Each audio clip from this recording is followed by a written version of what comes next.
सब सोच रखा है तो फिर हमारी जरूरत ही क्या। आर पार के मूड में दिखाई दिया अनिल विज। जी हाँ, नमस्कार। नेक्स्ट 9 न्यूज पर आपका बहुत बहुत स्वागत है। और इस वक्त की सबसे बड़ी खबर आ रही है हरियाणा से। और हरियाणा से खबर यह है कि अम्बाला नगर परिषद के चुनाव में पार्षदों के टिकट बंटवारे को लेकर मची कलह अब तेज होती जा रही है। अम्बाला कैंट से ही विधायक और भाजपा के वरिष्ठ मंत्री अनिल विज अपने 15 समर्थकों को टिकट न मिलने से भड़के हुए हैं। उनके समर्थकों ने यहां तक कह दिया है कि यदि लोकल यूनिट की बात को खारिज कर हाई कमान के लेवल से ही सब कुछ तय हो रहा है तो फिर हमारी जरूरत ही क्या है। एक समर्थक ने तो यह भी कह दिया कि कुल 32 नामों का ऐलान हुआ है, जिसमें से 15 लोग ऐसे तो हैं जिनकी सिफारिश स्थानीय स्तर पर किसी भी नेता ने नहीं की थी। इस पर अनिल विज भड़क गए और उनका कहना है कि क्या मैं विदेश चला जाऊं जब कोई सुनवाई मेरी नहीं हो रही। शुक्रवार को देर रात लिस्ट जारी हुई तो हलचल और भी ज्यादा तेज हो गई। अनिल विज के समर्थक उनके घर पर पहुंचने लगे। यही नहीं, शनिवार को भी ये सिलसिला जारी रहा और अब रविवार को भी उनके यहाँ समर्थकों का एक हुजूम उमड़ा पड़ा है। स्थानीय कार्यकर्ता, नेता, बूथ और मंडलों के अध्यक्ष उनसे मिलने पहुंच रहे हैं। खबर यह भी है कि स्थानीय यूनिट की तरफ से हाई कमान को एक ईमेल भी भेजा गया। इसमें टिकट बंटवारे को लेकर असंतोष जाहिर किया गया। अनिल विज के समर्थकों ने नारेबाजी भी की, खासतौर पर उन लोगों के खिलाफ नारे लगाए जिन्हें टिकट मिला है।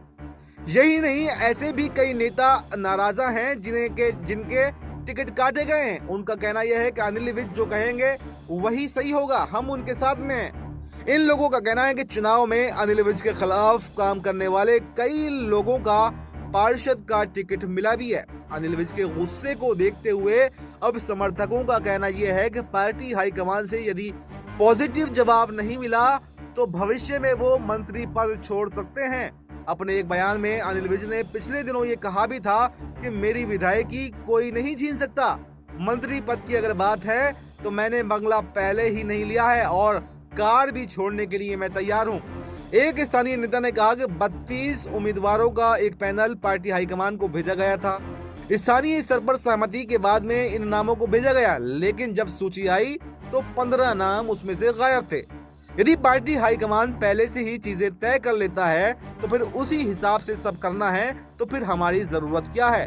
स्थानीय स्तर से अगर नाम मांगने ही नहीं चाहिए तो फिर इन नेताओं ने नाम काटे जाने को अन्याय करार दिया है।